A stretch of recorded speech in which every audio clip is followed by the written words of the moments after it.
Jai Hare Krishna, bom dia. Então eu sou o Lila Das, aqui do Yatra de Porto Alegre. E hoje então vamos ver, estamos iniciando um novo capítulo, que é o capítulo 25, As Glórias do Serviço Devocional. Então é o verso 1. Então nós estamos aqui no canto 3, capítulo 25, verso 1.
Shaunaka uvacha kapilastatva sankyata bhagavanatma mayaya jata swayamaja sakshat atma pragyaptaye nrinam.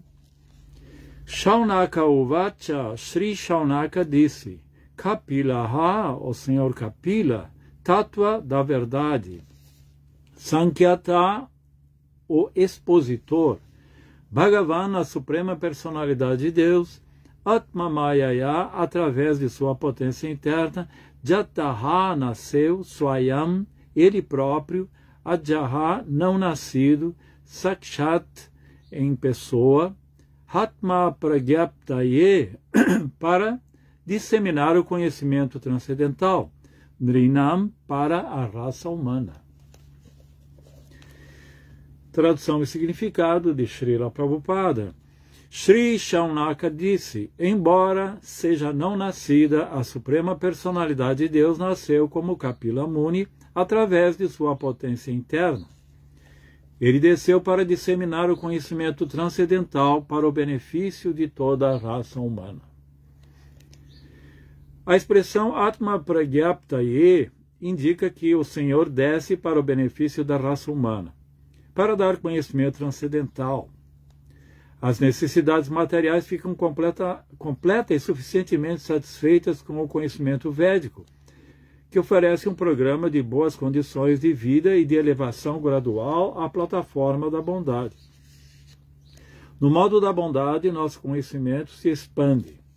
Na plataforma da paixão não há conhecimento, pois a paixão não passa de mero ímpeto de usufruir dos benefícios materiais. Na plataforma da ignorância não há conhecimento nem gozo, mas simplesmente uma vida quase como a dos animais. Os Vedas destinam-se a elevarmos-nos do modo da ignorância à plataforma da bondade. Quando alguém está situado no modo da bondade, é capaz de entender o conhecimento do eu, ou seja, o conhecimento transcendental. Nenhum homem comum pode apreciar esse conhecimento. Portanto, já que se faz necessário uma sucessão discipular, este conhecimento é exposto, ou pela Suprema Personalidade de Deus em pessoa, ou por seu devoto fidedigno. Shaunaka Muni também afirma neste verso que Kapila, a encarnação da Suprema Personalidade de Deus, nasceu ou apareceu simplesmente para apreciar e disseminar o conhecimento transcendental. O simples entendimento de que não somos matéria, mas almas espirituais, Aham Brahmasmi, eu sou Brahman por natureza, não é conhecimento suficiente para compreendermos o eu e suas atividades. É preciso situar-se nas atividades de Brahman. O conhecimento dessas atividades é explicado pela Suprema Personalidade de Deus em pessoa. Tal conhecimento transcendental pode ser apreciado na sociedade humana, mas não na sociedade animal, como é claramente indicado aqui pela palavra Nrinam, que significa para os seres humanos. Os seres humanos destinam-se à vida regulada. Por natureza, também há regulações na vida animal, se bem que não se pode comparar com a vida regulada descrita nas Escrituras pelas autoridades, as atividades destinadas aos seres humanos. Vida humana é vida regulada e vida animal é diferente, né? O animal ele é sempre impelido pelos instintos, pelos ímpetos. Somente na vida regulada é que se pode compreender o conhecimento transcendental. Omagyana timirandasya gyananjana chalakaya chakshur militama jena tasmai Sri Gurave Namaha. Na sina mais obscura ignorância, meu mestre espiritual está iluminando os meus olhos com a choque do conhecimento, por isso lhe rendo minhas mais humildes e respeitosas reverências.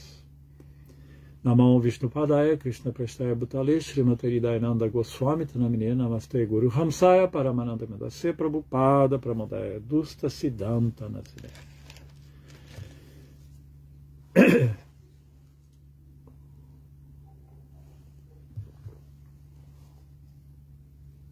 Então aqui iniciamos o verso com a revelação de que o aparecimento desse avatar, Kapila Muni,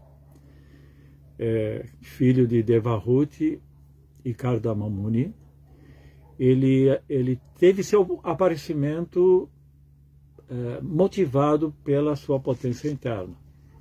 Isso significa que seu nascimento ele é completamente transcendental, diferente de como acontece o nascimento aqui na condição de vida humana. Então, ele teve a missão de instruir a sua mãe, Devahuti, e, consequentemente, com seu conhecimento, né, que fica registrado através do Parampara, chegar até nós. E ele instituiu uma das 6 escolas filosóficas ortodoxas dos Vedas. Tá? Nós temos a filosofia Sankhya como a filosofia que dá fundamento às demais filosofias, tá? Como Nyaya de Gautama, que aborda a lógica e a epistemologia.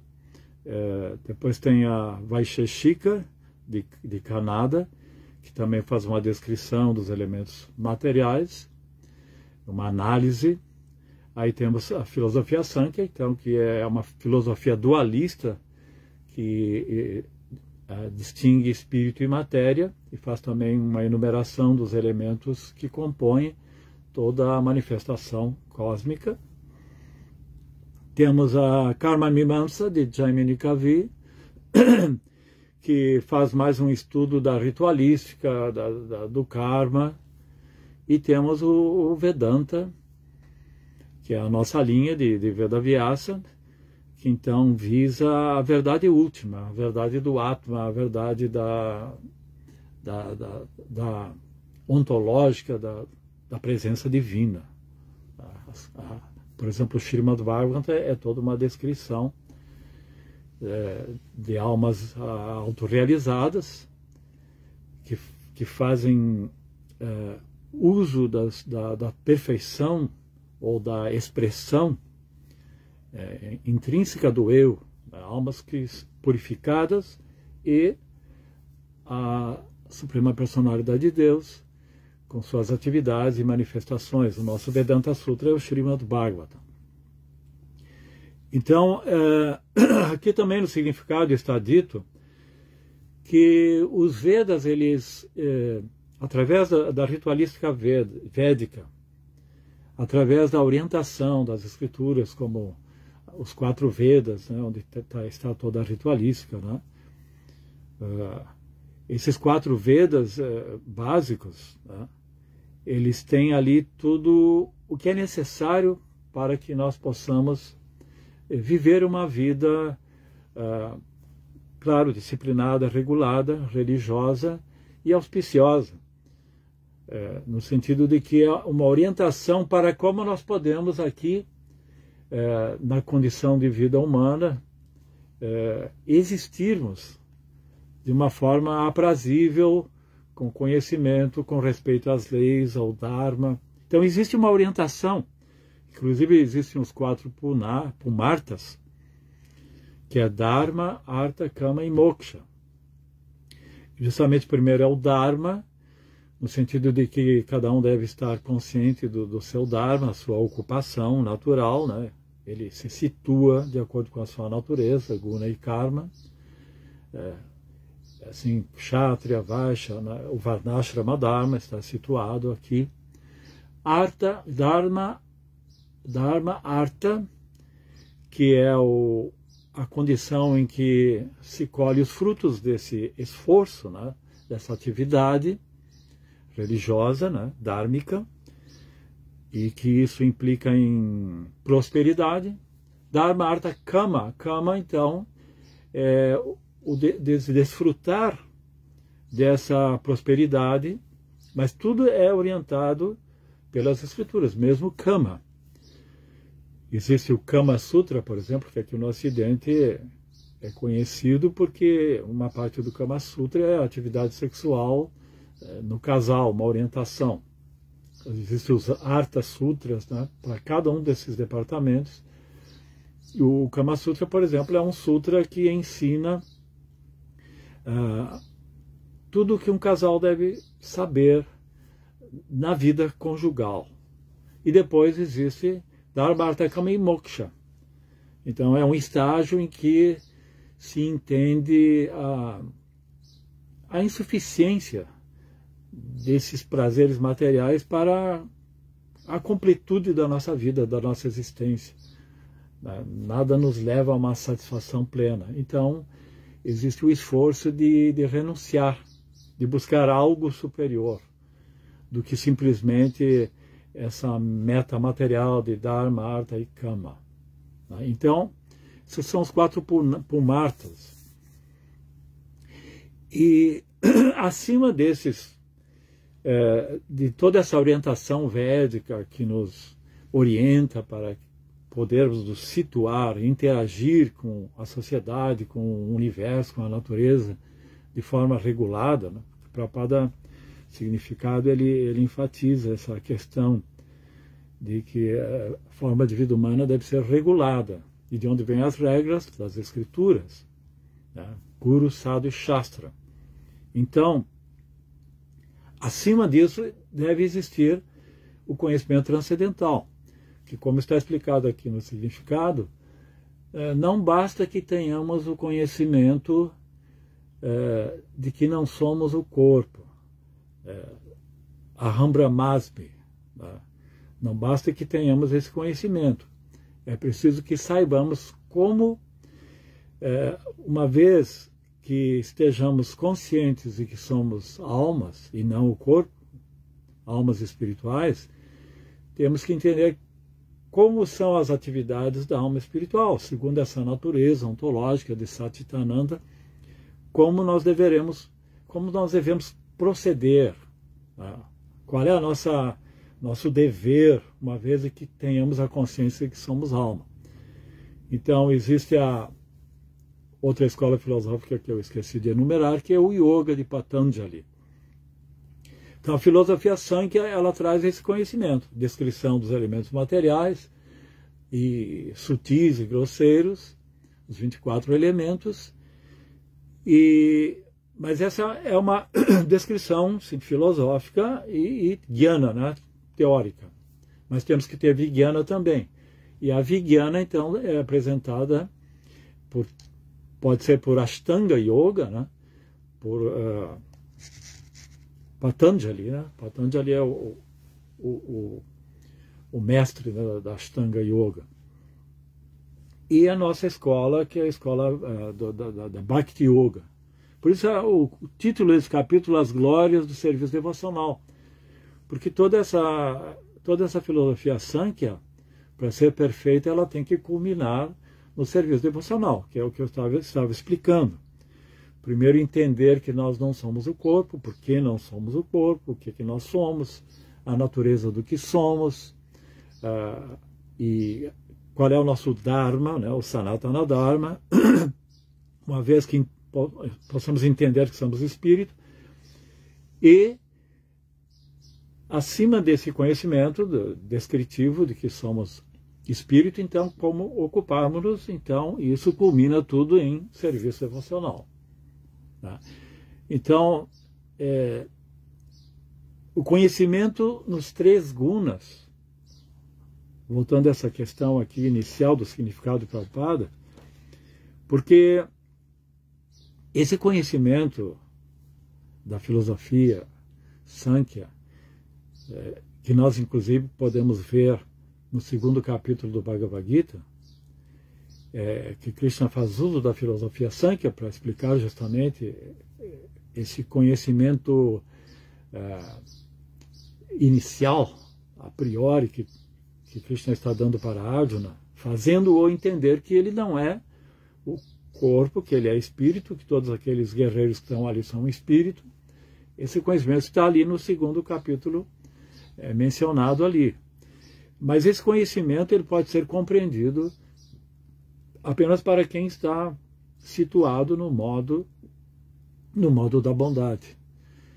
porque o modo da bondade é onde temos mais compreensão da existência do eu, onde temos menos identificação com o corpo, onde temos um estado maior de purificação, onde temos mais disciplina e controle dos nossos ímpetos, né, dos nossos instintos, do comer, dormir, defender-se, proteger-se. Né? Comer, dormir, defender-se e procriar. É onde temos mais conhecimento do Dharma, temos mais conhecimento das leis da natureza, quer dizer, estamos mais bem situados no sentido de harmonizarmos-nos. Isso nos dá uma perspectiva assim, favorável para a compreensão do conhecimento. Então, Prabhupada cita aqui no significado a importância de que os Vedas, através de toda essa ritualística, de todos os seus preceitos, né, eles destinam a elevar o ser humano à condição da bondade para que ele possa, nessa condição, passar para a transcendência, transcender, situar-se no eu. Mas para isso é importante que haja a filosofia, a informação, a disciplina. Existem vários requisitos, né, para que se possa ter sucesso para alcançar o samadhi, né, como seria o destino da Ashtanga Yoga e o destino de qualquer linha de yoga, a perfeição. Então, no modo da paixão, existe uma identificação muito intensa com o corpo. E o corpo como Aristóteles falava, nós somos animais racionais. Existe uma dualidade entre a razão e os nossos instintos. Comer, dormir, reproduzir-se, defender-se. Isso atua todo o tempo, desde que a alma esteja corporificada. Então, temos que, no modo da paixão, existe uma identificação forte com o comer, com o dormir, com a atividade sexual, procriar, o defender-se. Então, há uma tendência de sofisticar essas atividades, de ceder a elas, ao invés de transcendê-las, como é o caso do mal da bondade, reduzi-las ao mínimo. Existe uma tendência de sofisticá-la, né? É o que Prabhupada falava de animais sofisticados. O animal anda na mesma rua sobre 4 patas e o homem sobre 4 rodas, mas os dois buscando a mesma coisa, satisfação dos sentidos. Então, o modo da paixão, ele é muito impelido pelo desejo sexual e é muito interessante que esse filósofo do século XVIII, o Schopenhauer, né? Ele foi o primeiro filósofo a entrar em contato com a filosofia oriental, o budismo e o hinduísmo. E aí ele se deparou com essa questão de que temos que transcender o gozo dos sentidos, temos que transcender esses desejos, esses instintos, né? Purificar e transcender. Através do budismo, através do hinduísmo, existe muita menção a isso. E ele desenvolveu a sua filosofia baseada no que ele chamava de a vontade. Esses ímpetos do comer, dormir, defender-se, proteger-se, que é um recurso da natureza de perpetuar a existência dos seres vivos, eles estão atuando de uma forma inconsciente a todo o tempo. É a vontade de comer, a vontade de fazer sexo, a vontade de dormir, ele chamava isso de vontade. A vontade de defender-se, né? Essas vontades, elas estão atuando a todo tempo. E ele considerava que toda a nossa civilização, o ser humano também, ele é baseado nisso. Assim, no sentido de que mesmo o uso da razão é muito influenciado por isso. Depois Sigmund Freud, nas suas teorias do inconsciente, se baseou muito em Schopenhauer, Nietzsche também se baseou em Schopenhauer, e Schopenhauer se baseou no budismo e no hinduísmo. Ele era considerado um filósofo pessimista. Por que ele era considerado um filósofo pessimista? Para nós, essa abordagem de que os prazeres materiais eles são insuficientes, eles são, nos levam ao tédio, como ele explicava, nos levam à frustração. Isso é aceito de uma forma mais natural da filosofia oriental, como um realismo, não como um pessimismo, um realismo. Então, Schopenhauer, ele abordou essa questão assim, do modo da paixão, Nietzsche mais ainda. Enquanto Schopenhauer defendia, e o próprio Charles Darwin, que todas as entidades vivas, através desses ímpetos, buscam a sobrevivência, Nietzsche foi mais longe. Ele explicava na sua filosofia a vontade de poder. E ali tem um significado metafísico interessante, embora Nietzsche negava a metafísica. Mas para nós que temos conhecimento védico, podemos entender isso. Ele percebeu que as entidades vivas, ser humano por excelência, não buscam só a sobrevivência. Elas buscam um domínio, uma expansão.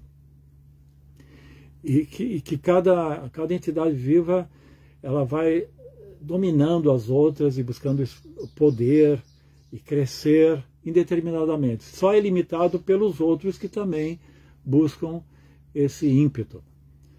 Nós podemos ver, por exemplo, uma pessoa que é muito rica, que já tem tudo que precisa, que não precisaria trabalhar, mas ele trabalha, ele ainda quer mais, porque justamente ele tem esse ímpeto de crescer. Todos têm, porque no fundo, fazendo análise metafísica dessa tendência, é porque todas as entidades vivas, como almas espirituais, elas vêm aqui para tentar ser Deus, para tentar ser o controlador. Aqui Prabhupada até ele fala que esse ímpeto de dominar a natureza é uma característica do modo da paixão. E toda a filosofia de Nietzsche, ela eu diria que é a filosofia do modo da paixão. Ele chegou a conclusões bem interessantes, mas dentro do modo da paixão. Agora, aqui, no caso de Schopenhauer, ele deu o exemplo do pêndulo, né, o pêndulo de Schopenhauer, que ele dizia, nesse mundo só há sofrimento. Em que sentido? Que você ou está sofrendo para conseguir algo, e aqui estão as vontades, né? Você sempre tem vontade, sempre tem desejos, né? Nós usamos muito na filosofia védica a questão do desejo. Ou você está sofrendo para conseguir algo, e quando você consegue, você se entedia. Aí você vai procurar outra. Então é um pêndulo. Sofrimento, tédio. Sofrimento, tédio. Cada nova busca, satisfazendo um desejo, uma vontade, vai te levar a um sofrimento, a um esforço, que depois, ao obter um sucesso disso, você vai experimentar o tédio. Então é muito interessante que esses filósofos eles tiveram uma certa compreensão até profunda do modo da paixão. E depois Schopenhauer ele apresentava, claro que todo filósofo, quando ele faz uma apresentação, principalmente de cunho pessimista, ele vai ter que dar uma espécie de solução. Aí está a questão da ética do filósofo, né? Então a ética de Schopenhauer, no caso de Nietzsche, era o amor fati, né? Você tem que aceitar a natureza como ela é, com toda essa dualidade, e tentar ser um super-homem dentro disso. No caso de Schopenhauer, ele apresentava, influenciado pela filosofia oriental, ele apresentava que você, primeiro passo, através da arte. Porque na arte você pode suspender temporariamente a ditadura desses ditames, né? Do comer, dormir, defender-se. E aí você se situa numa plataforma que você se separa disso, fica à margem disso. Então ele falava da música por excelência. E hoje em dia, na contemporaneidade, temos a arte da cinematográfica, que é muito comum. Todos chegam em casa depois de um dia de trabalho, suas preocupações e ansiedades, e você assiste um filme no Netflix e se transporta para outra realidade. Só que isso é temporário. Tá? Isso é um paliativo. Aí então ele apresentava a caridade. Aqui é algo muito importante, que é através da caridade, que a caridade seria uma condição no mal da bondade, você se preocupa mais com o sofrimento dos outros, né? Já que todo mundo está sofrendo, eu me preocupo com o sofrimento dos outros e esqueço o meu. E nessa preocupação você vai ver que tem pessoas sofrendo muito mais do que você. Por exemplo, você bate o dedão do pé na porta e aí você sente aquela dor, mas você se conscientiza que no mundo existe muito mais sofrimentos, então você esquece seu pequeno sofrimento para favorecer a condição de vida, fazer caridade para outros que estão sofrendo mais. Mas acima de tudo isso ele apresentava o desapego dos desejos, que é justamente o enfoque budista. E é aqui que nós temos uma grande diferença, que nós não estamos assim tentando artificialmente parar com as atividades dos sentidos. Então, se você tem esses ímpetos naturais de comer, dormir, reproduzir-se, defender-se, fazemos tudo isso. Isso em toda a nossa literatura é abordado exaustivamente, consciente de Krishna. Então, a consciência de Krishna, ela te dá essa resposta. E é isso que estamos falando aqui. Transcender o modo da paixão pelo conhecimento, situarmos no modo da bondade, e do modo da bondade darmos o passo derradeiro, o passo definitivo, que é o serviço devocional, que é a transcendência dessa nossa condição humana. Então nós temos aqui o Parampará, que nos assiste, né, para isso, né? E aqui está a questão do Avatar, que o Avatar ele cumpre suas funções. No caso de Kapila Muni, ele veio orientar a sua mãe, porque a sua mãe tinha o desejo de libertar-se do medo. Sabemos que ela ficou sem o seu esposo, que renunciou, e as suas 9 filhas se casaram, ela ficaria assim desprotegida. Então, esse filho, Kapila Deva, iria lhe dar a verdadeira proteção, que é o conhecimento espiritual. Então nós temos todo aqui esse diálogo de Devahuti com Kapila Deva. Mas o grande mérito de Kapila Deva, o legado de Kapila Deva, é a filosofia Sankhya. E nós vemos que a filosofia Sankhya é uma filosofia dualista. Ela enumera os elementos e quando nós analisamos a descrição desses elementos, algo nos causa surpresa, porque nós vemos que o Mahabhuta, por exemplo, terra, água, ar, fogo, éter, são elementos materiais assim, bastante óbvios, né? São muito assim, grosseiros. Mas depois são enumerados certos elementos sutis, como o tato, o paladar, o som, tá? Sentidos funcionais, além dos sentidos que buscam conhecimento, né? O tato, a audição, a visão, esses 5 sentidos, e também enumerados elementos sutis, a mente, a inteligência, o falso ego.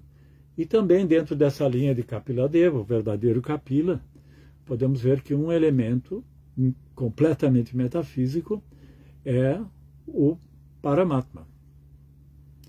E o Atma também. O Atma e Paramatma são elementos completamente transcendentais. Então ele enumera todos esses elementos e nós vemos vemos que dentro dessa análise, ele é analítica, a filosofia analítica, analisa. Nós vemos dentro dessa hierarquia de elementos que existe uma menção ao fato de que ali está integrado espírito e matéria. Tá? Isso se refere à condição da alma condicionada, porque ali é a mente, a inteligência, depois tem os sentidos, os objetos dos sentidos. Então é todo um conjunto de elementos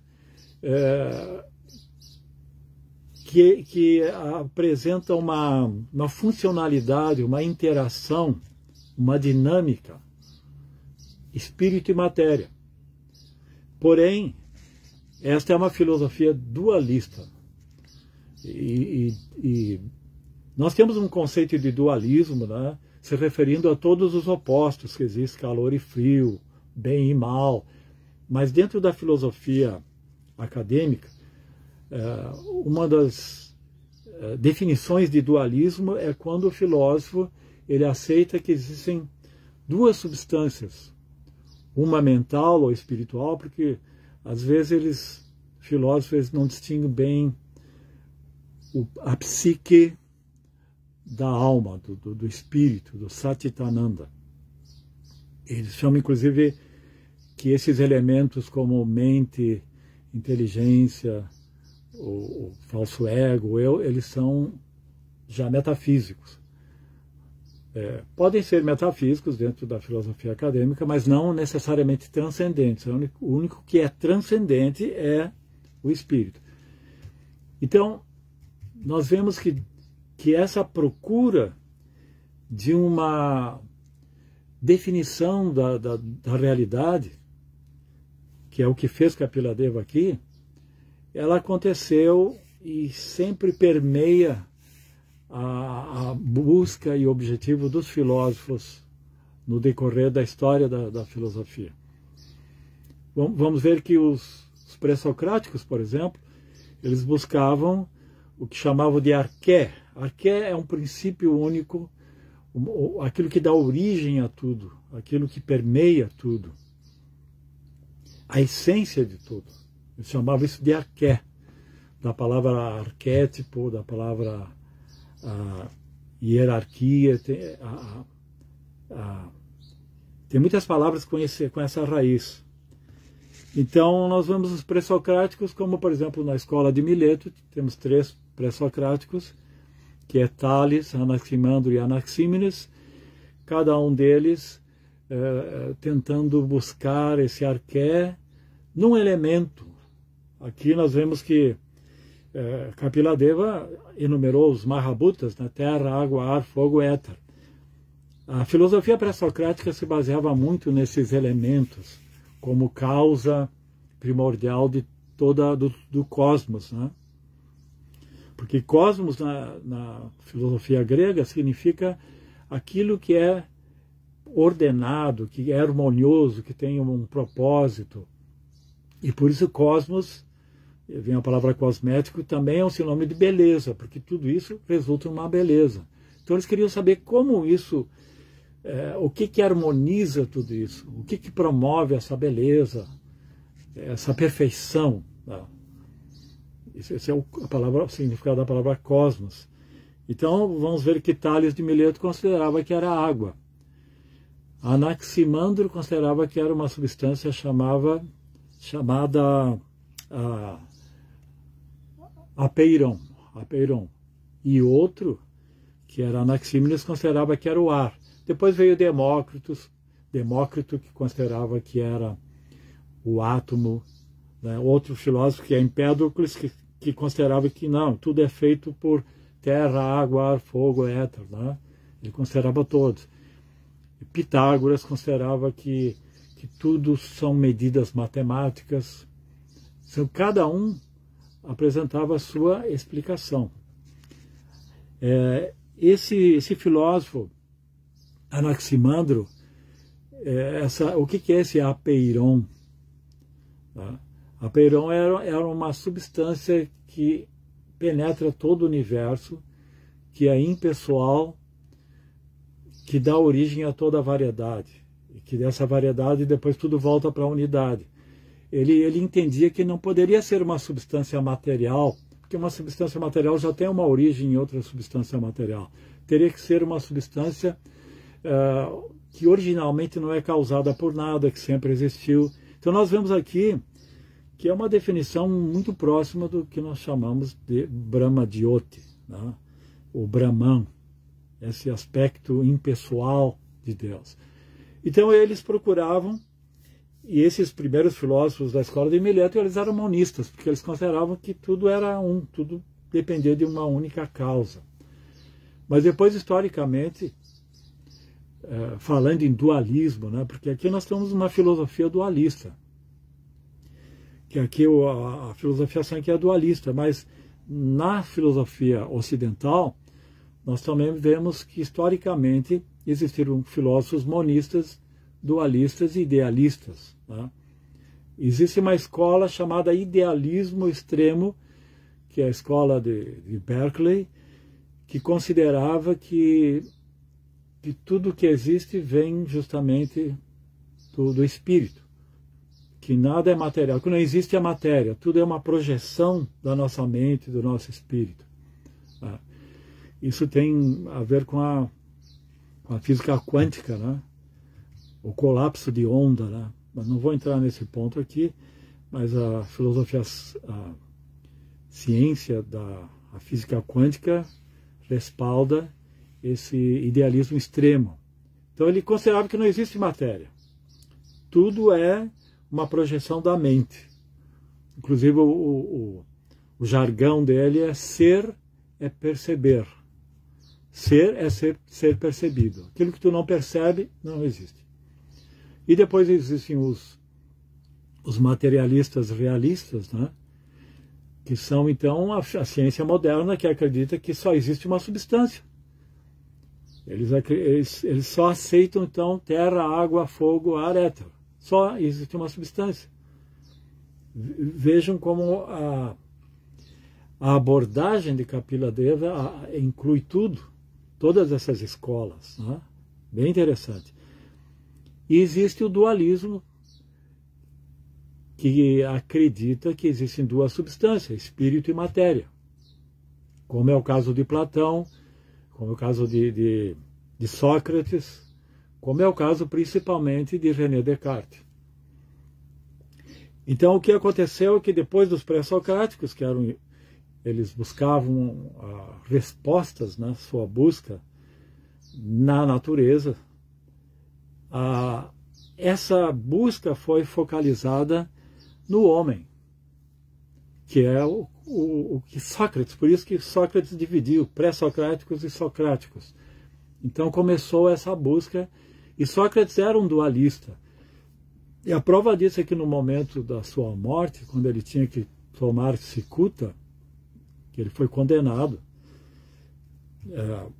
pelas leis ali de Atenas, ele teria que tomar cicuta, porque essa era a sua pena de morte, e os discípulos então lamentaram isso. E ele respondeu que não se preocupem, porque eu vou me libertar dos ditames, dos sentidos, do condicionamento desse corpo e vou estar em outra realidade metafísica. Então ele já aceitava isso. E no caso de Platão, ele apresentou o mundo sensível e o mundo inteligível, né? O mundo das formas, das ideias. Platão ele se aproxima muito em muitos aspectos dos Vedas e deu bases também para o cristianismo. Quer dizer, não deu bases. Dentro da escolástica e dentro da patrística, que é outros momentos da filosofia ocidental, influenciada pelo cristianismo, que era por excelência dualista, que acreditava na existência do corpo e da alma. porque eles acreditavam na existência da alma depois do corpo, depois da morte, ou no inferno ou no paraíso. Mas eles eram dualistas, né? Então, dentro dessa teologia cristã, a filosofia também era dualista. E Platão, dualista, e depois, é muito interessante que no final da Idade Média, quando estava acontecendo já o Renascimento, existia muito ceticismo, principalmente o filósofo Guilherme Montaigne, tá? Ele considerava que nós não podemos saber, não temos meios de saber o que existe e o que não existe, se existe espírito, se o mundo é real. Ele dizia que as nossas condições, nossos recursos humanos não nos possibilitam chegar a uma verdade universal, a uma verdade absoluta. E por que existia um ceticismo na época? Porque estava acontecendo a revolução científica.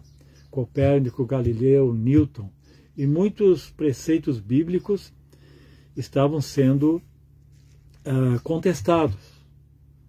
Porque até então a autoridade era a Bíblia e Aristóteles. Por 1000 anos, desde da filosofia clássica Aristóteles até ao final da Idade Média, Aristóteles era o referencial do conhecimento. Qualquer dúvida se procurava Aristóteles. E a igreja, ela aceitava muitos elementos da filosofia aristotélica. Inclusive as 5 vias que provam a existência de Deus, de São Tomás de Aquino, é completamente fundamentado nas causas da doutrina de Aristóteles. Então, ali existia um ceticismo e aí apareceu então René Descartes, só para concluir, porque a história é longa. René Descartes, então, ele teve que buscar um método para buscar se existe ou não uma verdade universal.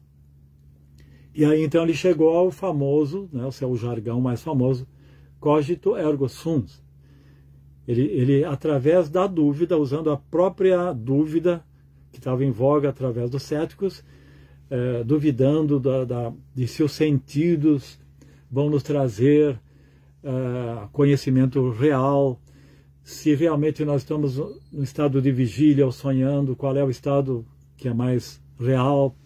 Também se a própria conclusão matemática, as conclusões inquestionáveis da matemática, não é um gênio maligno que faz com que possamos aceitar que isso são verdades e não são verdades. Então, através da dúvida, que é uma faculdade do pensamento, ele chegou à conclusão de que uma coisa temos certeza, que se eu duvido, é porque eu existo. E se eu duvido da dúvida, a dúvida ainda continua. Então isso é prova de que eu existo, na verdade. Então ele chegou, através da razão, à comprovação da existência do eu, do Atma. E depois, analisando que todos nós temos as ideias inatas, e uma das ideias inatas, todo mundo tem a ideia da perfeição. Eu não vou entrar em detalhes aqui, senão vamos demorar muito. Mas em qualquer povo, em qualquer histórico, em qualquer civilização, sempre existiu a ideia da perfeição. E quem é perfeito é Deus. Tá? Então, existe a ideia inata de um ser perfeito. Não é algo que surgiu culturalmente, tradicionalmente, que vem de fora. Isso nós já nascemos com isso. Claro que isso foi contestado depois pelos empiristas. Mas, se Deus existe e Deus é perfeito, então ele não teria nos iludido a respeito da inexistência da matéria e muito menos ele permitiria que um gênio maligno nos impedisse de ter o conhecimento real. Então, para concluir, É interessante que René Descartes ele chegou à conclusão que a existência, né, no cosmos existem três realidades, que é o cogito ergo sum, tá? Que é a existência da alma, a existência da matéria, que é o res extens, e a existência de um ser infinito, que é o ser perfeito, Deus, que é o res infinitus. Agora, fazendo um paralelo com a filosofia védica, nós vemos que ele chegou a uma conclusão através da razão, embora não possa explicar em detalhes a natureza do eu, a natureza desse ser infinito, e isso cabe ao Bhagavata, ao conhecimento védico, mas ele chegou à conclusão que existem três substâncias, que é Deus, outra é o Atma, a alma, e outra é a matéria. E nós, vedicamente, temos essa conclusão de que tudo tem três energias divinas, né? Uma delas é o Atmaranga Shakti. Depois Tatastha Shakti, que é a entidade viva, e Bahiranga Shakti, que é a energia material. Então é interessante como a filosofia pode tangenciar, mas é como o Prabhupada fala aqui, não basta saber que existe essa dualidade de espírito e matéria, né? Que Platão, por isso que meu mestre ele se refere a Platão como Bhakta Platão, porque ele chegou a conclusões básicas. Os Vedas vão muito mais além. Poderíamos dizer o Bhakta Descartes também. Embora é muito admirável que naquele contexto que eles viveram, de uma forma muito original, muito inteligente, eles chegassem às conclusões fazendo apenas uso da razão. Nós temos, epistemologicamente, a grande vantagem da revelação. Já muito antes dos pré-socráticos e desses filósofos dualistas do Ocidente, nós já tínhamos a revelação de Kapila Deva. Então isso nos poupa todo um esforço de saber se é verdade ou não que existe essa dualidade de espírito e matéria. Nós já partimos do pressuposto de que existe, então a questão é entender se nós somos espírito, o que devemos fazer, como devemos nos comportar, como devemos agir, o que é natural para o espírito, como podemos nos desprendermos da influência da matéria. Então os Vedas eles já partem do pressuposto que já somos espírito e nos ensinam, através do conhecimento, como vivermos essa nossa verdadeira e definitiva identidade. Então, todas as glórias a Srila Prabhupada. Agradeço o convite do Paravyoma, o Harinath, todos esses devotos que são responsáveis por esse programa muito importante das aulas de Srimad Bhagavatam. Então agora, se alguém tiver alguma pergunta que eu souber responder, ou algum comentário, estejam à vontade. Vamos ver aqui. Sundarang Devidasi, Hare Krishna Mataji, Haribo. Bom dia a todos, Hare Krishna, minhas reverências, Prabhu Lila Das. ISKCON Rio de Janeiro, Jai Prabhu, reverências, Jai Prabhupada. Pedro Paulo Gomes, Jai, todas as glórias a Bhaktivedanta Swami Prabhupada. Ele trouxe o Srimad Bhagavatam para o mundo ocidental e foi o autor do significado do verso que foi lido. É isso mesmo, né? Podemos ver claramente, podemos estudar toda a filosofia ocidental e vemos assim a importância desse trabalho, dessa missão de Srila Prabhupada trazendo o Bhagavatam. Esse conhecimento foi relegado à mitologia, é o que vai trazer a solução e a conclusão, a perfeição para toda essa busca do conhecimento milenar historicamente nós vemos, vai resolver a problemática do materialismo científico. Toda a problemática que estamos vivendo agora é por falta de conhecimento. E é isso que Prabhupada trouxe. E é essa a nossa missão, né, de divulgar. Isso é o que vai salvar o mundo. Otávio Daniel Neves, Maria, Hare Krishna, Marcelo A. Magalhães. Então a única certeza é a dúvida.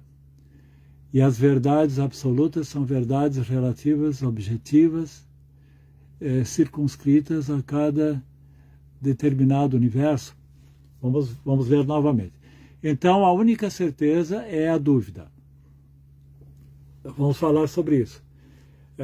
Dentro do método de René Descartes, ele pôs primeiro tudo em dúvida, questionou tudo, duvidou de tudo, até das coisas mais óbvias, como da matemática, por exemplo.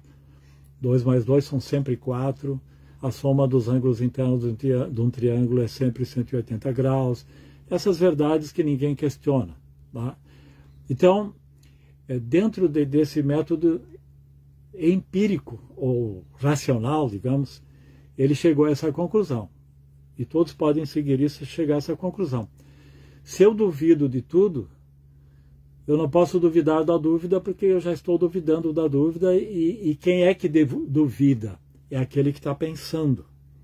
E aquele que está pensando, o pensamento é consciência, é inteligência, isso é sintoma de algo mais profundo que a alma.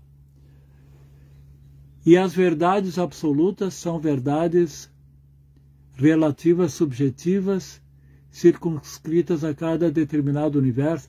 Não, verdade absoluta não pode ser relativa. Existe ali um paradoxo, né? As verdades absolutas são verdades relativas e subjetivas. Você quer dizer que essas verdades são relativas ou referentes e circunscritas a cada universo. Não, nós podemos ver que existe uma verdade única, senão não seria verdade absoluta. Em cada dimensão, em cada universo, essa verdade ela se mantém sempre como absoluta. Tá? E essas verdades absolutas, elas não podem ser assim criadas pelo homem, elas são reveladas. E o expediente védico é que a própria verdade absoluta se revela. Porque a verdade absoluta é uma pessoa. Então, a nossa metodologia como devotos, nós estamos reverenciando essa verdade absoluta, conquistando essa verdade absoluta, e ela se revela. Como nós vemos no Bhagavad Gita. Mas é uma verdade única e universal em qualquer universo, em qualquer dimensão. Senão não seria absoluta. Seria relativa àquele universo, ao outro universo, ou aquele momento histórico, ou aquela cultura, ou aquela pessoa. E o conceito de absoluto é isso. Sudarang Devidasi, que aula magnífica, uma super aula da filosofia ocidental com o conhecimento védico. Gratidão, gratidão, fiquei radiante, que o Senhor possa retornar mais vezes minhas reverências. Hare Krishna, Mataji. Eu acho útil e interessante, né, que nós vivemos aqui no Ocidente, e quando temos o conhecimento védico, esse conhecimento védico tem que nos dar luz para tudo. Inclusive, com os olhos do conhecimento védico, nós, olhando a filosofia tradicional ocidental, nós podemos discernir o que aproxima mais ou menos dessa verdade absoluta, dessa verdade. Isso nos dá uma compreensão além dos acadêmicos. Porque um devoto não deve ser apenas um professor de filosofia. Essa relação com a filosofia, da filosofia védica com a ocidental, é que faz a diferença de um devoto, né? E um professor de filosofia. Então é muito interessante isso. Quem gosta de filosofia, quem tem essa natureza, ele pode... O meu mestre Acharya Deva, por excelência, ele tem esse dom de extrair essas verdades em diferentes culturas, momentos históricos, sempre com o parâmetro védico.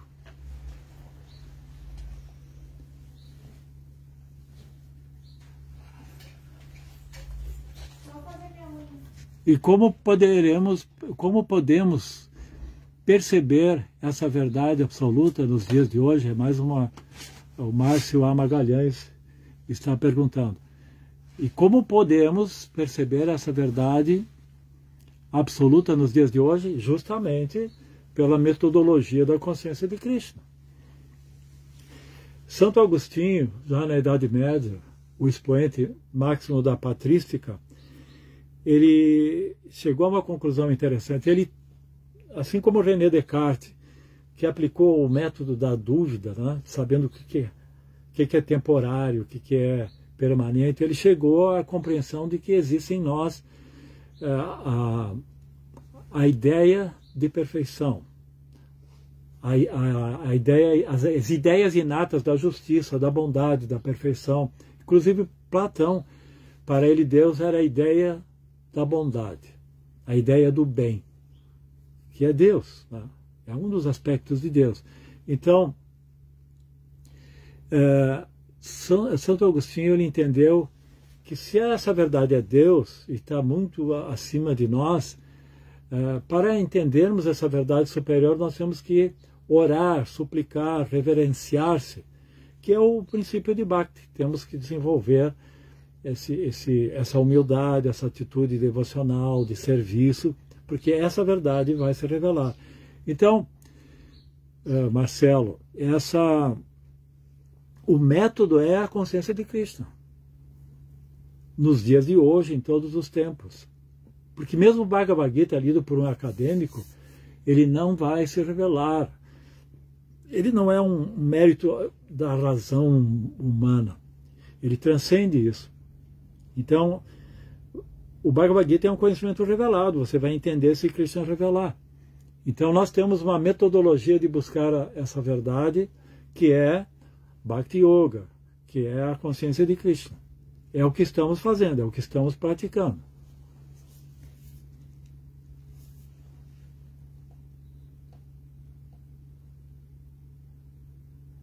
Sunga, bom dia a todos, Hare Krishna. Vamos ver se tem mais alguma coisa aqui.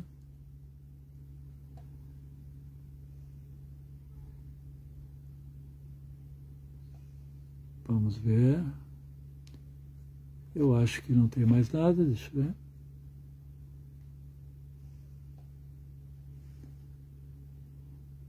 Então, certeza.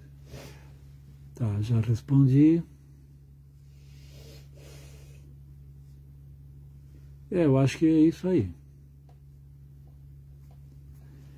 Se eu não respondi ou não... Se alguém ficou fora, desculpe. Então, Jai, todas as glórias a Srila Prabhupada, Hare Krishna e um bom dia a todos.